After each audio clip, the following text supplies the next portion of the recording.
For the first phase, we have resting state. Axon membrane is polarized, negatively charged inside axon, voltage channel Na plus and voltage gated K plus channel are closed, yada yada yada yada yada yada. All of this might be a little hard for you guys to digest, so I'm gonna use an animation, I guess, so you guys can imagine how actually it works. So the resting state is basically of the axon doing nothing. The inside of the axon is negative while the outside is more positive. And also, both of sodium and potassium ion voltage gated channel is closed. But there's this thing which you call sodium potassium pump to keep things balanced. As you can see, there's 3 potassium ion actively transported out of axon, while there's 2 sodium ion is actively transported into axon, and both of this process use ATP. The second stage is depolarization. The presence of stimulus, which trigger the neuron, will open some voltage-gated Na+ channel. So the Na+ will diffuse into axon.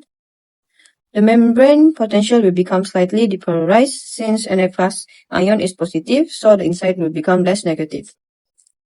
The voltage-gated K+ channels will remain closed, and when depolarization reaches a threshold level which is about negative 55 MV, an action potential will be generated. The third stage is the rising phase of action potential. This is the peak of action potential. Here, more voltage-gated Na+ channels will be open, so more Na+ will diffuse into the axon, which cause the membrane to depolarize further. Membrane potential inside the axon become more positive, and the action potential between positive 30 or positive 35 MV is generated. Fourth stage is the falling phase of action potential, which is repolarization. The voltage-gated Na+ channels is inactive, which means it is closed, and the most voltage-gated K+ channels is open, so K+ will diffuse out of the axon, which causes the inside of the membrane to become negative again. If K+ is out, it will become negative inside. Then for our last phase, we have Hanisu-chan or hyperpolarization.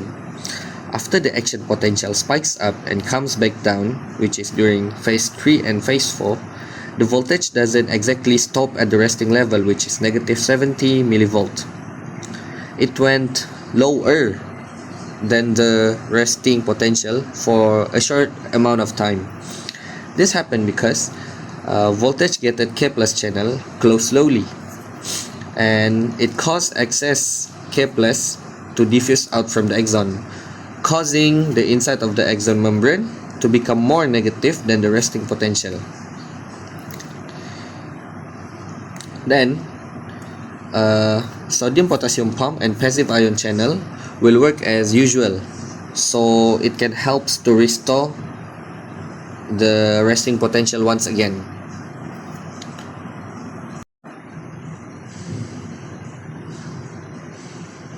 Now we'll take a look on how to describe action potential based on this graph right here. Also, the first phase we have resting state, whereas the neuron doesn't do anything much.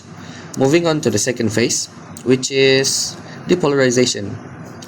This is when something stimulates it until it reaches this line, which is what you call a threshold or bare minimum, which is around negative 55 millivolts. And then moving on to the third phase, which is rising phase of the action potential, where the sodium gets open and Na started to rush in, and inside of the axon will turn positive. And then moving on to phase number 4, we got falling phase of the action potential, which is repolarization, whereas the sodium starts to stop moving in, rushing in, and potassium leaves, causing inside of the axon to become negative again.